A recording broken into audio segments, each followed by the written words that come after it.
হোয়াটসঅ্যাপে কিন্তু একটি নতুন আপডেট চলে এসেছে। এবার থেকে আপনারা কিন্তু হোয়াটসঅ্যাপে ইউজার নেম সেট করতে পারবেন। তো ইউজার নেম সেট করলে আপনাদের সুবিধা কী হবে, কেউ যদি আপনার হোয়াটসঅ্যাপ নম্বরটি চায় তাকে কিন্তু আপনার হোয়াটসঅ্যাপ নম্বরটি দিতে হয়। তো এবার থেকে কিন্তু আপনাদের আর সেই হোয়াটসঅ্যাপ নম্বরটি দিতে হবে না। আপনি যদি সেই ব্যক্তিকে আপনার ইউজার নেমটি বলেন তাহলে কিন্তু সে খুব সহজে আপনাকে হোয়াটসঅ্যাপে কল অথবা মেসেজ করতে পারবে। তো এটি আপনার হোয়াটসঅ্যাপে কীভাবে সেট করবেন আমি দেখিয়ে দিচ্ছি। তো এরকম ইম্পর্টেন্ট ভিডিও দেখতে আমাকে ফলো করে রাখতে পারেন, যে আপনার পরবর্তীতে কিন্তু অনেক কাজে আসবে। আর ভিডিওটি আপনার বন্ধুদেরকে শেয়ার করে দিন। তো চলুন আপনাদের দেখিয়ে দিচ্ছি। দেন আপনাদের ফোন থেকে হোয়াটসঅ্যাপটি ওপেন করবেন।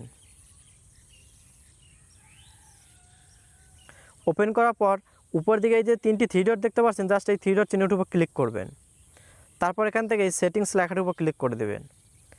তারপর এখানে দেখতে পারবেন অ্যাকাউন্ট, এই লেখাটির উপর ক্লিক করবেন। ক্লিক করার পর এখানে দেখতে পারবেন ইউজার নেম, এই লেখাটির উপর ক্লিক করবেন। ক্লিক করার পর এখানে দেখতে পারবেন ক্রিয়েট ইউজার নেম, এটির উপর ক্লিক করবেন।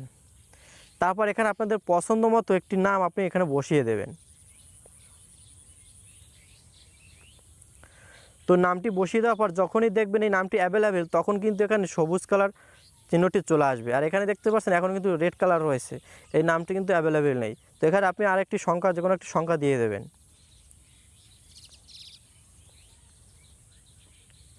এই যখনই দেখবেন এই নামটি অ্যাভেলেবেল রয়েছে, এরকম কিন্তু সবুজ চিহ্নটি চলে আসবে।